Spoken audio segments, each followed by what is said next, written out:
종전이냐 확전이냐 아니면 지금 같은 긴장 상태가 더 지속되느냐. 분수령을 맞은 중동전쟁의 향방을 신범철 세종연구소 수석연구위원 모시고 더 짚어봅니다. 어서 오십시오. 예, 안녕하세요. 회담 시작은 당초 예정보다 늦어졌지만 일단 판은 안 깨졌습니다. 긍정적 신호라고 봐야 할까요? 예, 그렇죠. 사실 이 회담으로 오는 과정도 위태위태했잖아요. 네. 그런데 저는 두 가지 긍정적인 신호가 있다 이렇게 생각합니다. 첫 번째는 대표, 그러니까 제이디 벤스 부통령과 갈리바프 의장이 왔다는 게 긍정적이죠. 모두 책임 있는 의사결정에 관여할 수 있다는 그런 장점이 있는 거죠. 동시에 협상단이 대규모로 구성된 것도 의미가 커요. 네. 왜냐하면은 이 협상단이 실제적으로 합의를 하려면 구체적인 내용까지 합의를 해야 되거든요. 우리가 흔히 JCPOA라고 알려진 2015년의 합의도요. 그 내용이요. 159페이지나 돼요. 이번에도 실질적인 합의를 하려면 이렇게 대규모가 와서 구체적인 문항까지 합의를 해야 되는데 대표단만 일부 왔으면은 실질적인 진전은 더딜 수 있다. 그렇게 볼 수 있는데 구체적인 합의까지 가능한 사람들이 왔기 때문에 서로 합의할 의사가 있다. 그렇게 평가합니다. 네. 핵심은 역시 이란 핵, 호르무즈 해협, 또 그리고 막판 변수로 떠오른 레바논 헤즈볼라 문제 같습니다. 근데 양측의 입장차가 너무 크잖아요. 좀 어떻게 접점을 찾을 수 있을까요? 예, 뭐 가능한 구역이 있다고 생각해요. 농축 우라늄 같은 경우에는 미국은 무조건 고농축은 빼라 이렇게 할 테고 이란과 같은 경우에는 앞서 보도에서도 잘 지적해 주셨는데 농축 우라늄을 할 권리는 보유하겠다. 그렇기 때문에 이 양자에서 고농축 우라늄은 외부로 반출하고 이란이 일부는 그런 권리는 보유하는 그런 식의 타협이 가능하고요.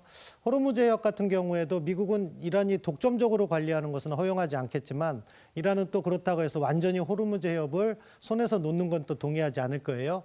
그렇기 때문에 그 사이에서 국제적 관리에 이란이 참여하거나 또는 만약에 이란이 호르무즈 해협을 개방한다면 이란에 대해서 경제적 지원을 과감하게 해주는 것. 그래서 이번에 이란 중앙은행 총재도 함께 왔다고 하더라고요. 오늘 그런데 협상이 잘 되든 그렇지 않든 이게 한 번에 해결될 문제는 또 아닌 걸로 보입니다. 앞으로의 회담의 흐름 어떻게 전망하시나요? 몇 가지 도전 요인이 있어요. 양측이 생각하는 게 다른 부분이 첫째, 협상의 영역인데 미국은 트럼프 대통령이 방금 전 보도에서 이야기한 것처럼 이란 핵 문제다 이렇게 네. 얘기하고 있지만 이란은 사실은 정권의 생존 문제이기도 하고 호르무즈 해협 문제에 넘어가서는 이란의 대리 세력들까지 안전을 담보하는 좀 폭넓은 협상을 하려고 해요. 그리고 또한 이란과 같은 경우에는 미국이 먼저 선행 조치를 취해라 이런 부분도 협상의 걸림돌이 될 수 있고 신뢰도가 너무 낮기 때문에 계속해서 안전보장 장치를 요구하다 보면 협상이 또 결렬될 수 있고 또 가장 중요한 게 시간표예요. 트럼프 대통령은 11월에 중간선거가 있잖아요. 그래서 네. 이 협상을 가급적 단기에 마무리해야 되는데 이란 측에서 시간을 끌다 보면 제이디 벤스 대통령이 앞서 보도에서 나온 것처럼 이란 측이 신뢰가 떨어진다고서는 공격을 또 할 수도 있거든요. 그렇기 때문에 아직도 여러 가지 장애물은 존재한다. 그렇게 평가합니다.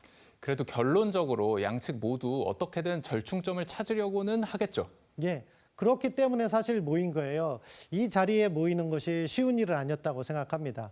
서로 협상이 깨지게 되면은 얻는 피해가 커요. 트럼프 대통령과 같은 경우에는 11월 중간선거에 타격을 받을 것이고 이란과 같은 경우에는 만약에 협상이 깨지면 미국이 이란의 전력시설, 원유시설, 그러니까 하르그 섬까지 폭격할 수 있거든요. 그 경우에는 이란의 경제의 미래가 사라지게 되는 거예요. 그렇기 때문에 접점을 찾으려는 노력을 할 것 같습니다. 네, 협상 결과를 예단할 수는 없겠습니다만 이번 협상이 끝난 이후에 국제사회 그리고 특히 우리나라에 미칠 파장 어떻게 보십니까? 사실은 가장 큰 문제는 원유 가격과 물류망에 이렇게 도전을 받게 되는 것이 우리나라와 같은 경제 안보를 중요시해야 할 나라에서는 큰 문제가 되는 거죠.